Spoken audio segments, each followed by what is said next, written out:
মিজোরামের দুইবারের মুখ্যমন্ত্রী মিজো ন্যাশনাল ফ্রন্টের সর্বোচ্চ নেতা জোরামথাঙ্গা বছর দুয়েক আগে এক সাক্ষাৎকারে বলেছিলেন, বাংলাদেশের সাহায্য না পেলে তাদের মিজো জাতীয়বাদী আন্দোলন কখনোই সাফল্যের মুখ দেখত না। মিজোরাম একটি পৃথক রাজ্য হিসেবে হয়তো আত্মপ্রকাশ করতে পারত না।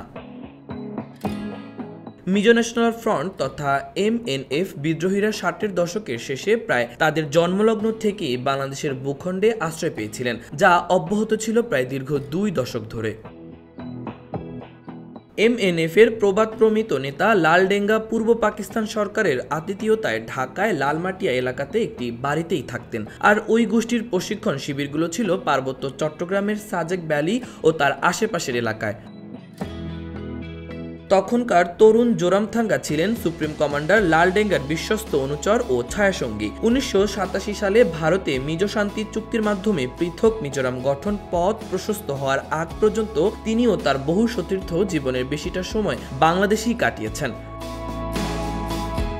একই কথা খাটে আসামের বিচ্ছিন্নবাদী গোষ্ঠী আলফার পরেশ বড়ুয়া, অনুপ চেতিয়া বা অরবিন্দ রাজখোয়ার মতো সর্বোচ্চ নেতাদের অনেকের ক্ষেত্রেই। সশস্ত্র আন্দোলনের অনেকটা সময় তারা ছিলেন বাংলাদেশের মাটিতে। ত্রিপুরার সশস্ত্র বিচ্ছিন্নবাদী গোষ্ঠী NLFT কিংবা ত্রিপুরা ন্যাশনাল ভলান্টিয়ার্সের সদস্যরাও অনেকেই বাংলাদেশের মাটিতে আশ্রয় পেয়েছেন। বাংলাদেশ থেকেই পরিচালিত হতো তাদের কর্মকাণ্ড।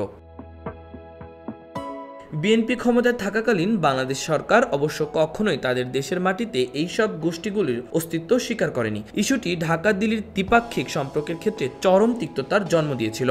2009-এ শেখ হাসিনার প্রধানমন্ত্রীত্বের দ্বিতীয় মেয়াদে এই দৃশ্যপটে একটা নাটকীয় পরিবর্তন ঘটে। জঙ্গিবাদের বিরুদ্ধে জিরো টলারেন্স নীতি ঘোষণা করে শেখ হাসিনা সরকার একের পর এক বিচ্ছিন্নবাদী নেতাকে গোপনে বা প্রকাশ্যে ভারতের হাতে তুলে দিতে শুরু করে। বাংলাদেশের মাটিতে ওইসব গোষ্ঠীর প্রশিক্ষণ শিবিরও একে একে বন্ধ হতে থাকে। ভারতের উত্তর পূর্বাঞ্চল তথা 7 সিস্টার যে গত এক দশকে অনেকটাই স্থিতিশীল ও শান্তিপূর্ণ, তার পেছনে শেখ হাসিনা সরকারের অবদান রয়েছে। ভারতের কর্মকাণ্ড ও পর্যবেক্ষকরা তা অনুকণ্ঠে স্বীকার করেন। 7 সিস্টারের জন্য শেখ হাসিনা সরকার আরও একটি বড় উপহার ছিল বাংলাদেশের চট্টগ্রাম ও মোংলা বন্দর ভারতকে ব্যবহারের অনুমতি দেওয়া। এই দুই বন্দর ব্যবহারের সুযোগ স্থলবেষ্টিত 7 সিস্টারকে শুধু সামুদ্রিক বাণিজ্যের জন্য দিগন্তই খুলে দেয়নি, ভারতের মূল ভূখণ্ডের সঙ্গে ভৌগোলিক দূরত্ব অনেক কমিয়ে দিয়েছে। মাতারবাড়ি চালু হলে সেই সুযোগ আরও বাড়বে নিশ্চিতভাবে। মিয়ানমারের মধ্য দিয়ে ভারত যে কালাদান মাল্টিমোডাল প্রজেক্ট বাস্তবায়নের কাজ হাতে দিয়েছিল, সেটার গুরুত্ব অনেক কমে গিয়েছিল বাংলাদেশ সরকারের ওই সিদ্ধান্তের ফলে।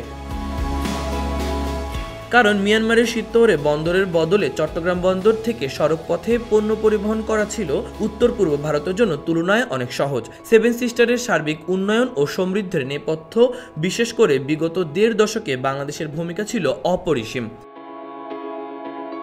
বছর কয়েক আগে বাংলাদেশের তৎকালীন প্রধানমন্ত্রী শেখ হাসিনা ঢাকায় এক সাংবাদিক সম্মেলনে কথা প্রসঙ্গে বলেছিলেন, ভারতকে আমি যা দিয়েছি তা তারা সারা জীবন মনে রাখবে। বহুল আলোচিত সেই মন্তব্য নিয়ে পরে বহু চর্চা হলেও শেখ হাসিনা সেদিন ঠিক কী দেওয়ার কথা বলেছিলেন তা কখনোই ভেঙে বলেননি বা স্পষ্ট করেননি। কিন্তু দুই দেশই পর্যবেক্ষক ও বিশ্লেষকরা ধারণা করে থাকেন তিনি সেদিন 7 সিস্টার শান্তি ও প্রগতি ফিরিয়ে আনার দিকেই ইঙ্গিত করেছিলেন। মাহবুবুর রহমান ইমন, খবর সংযোগ।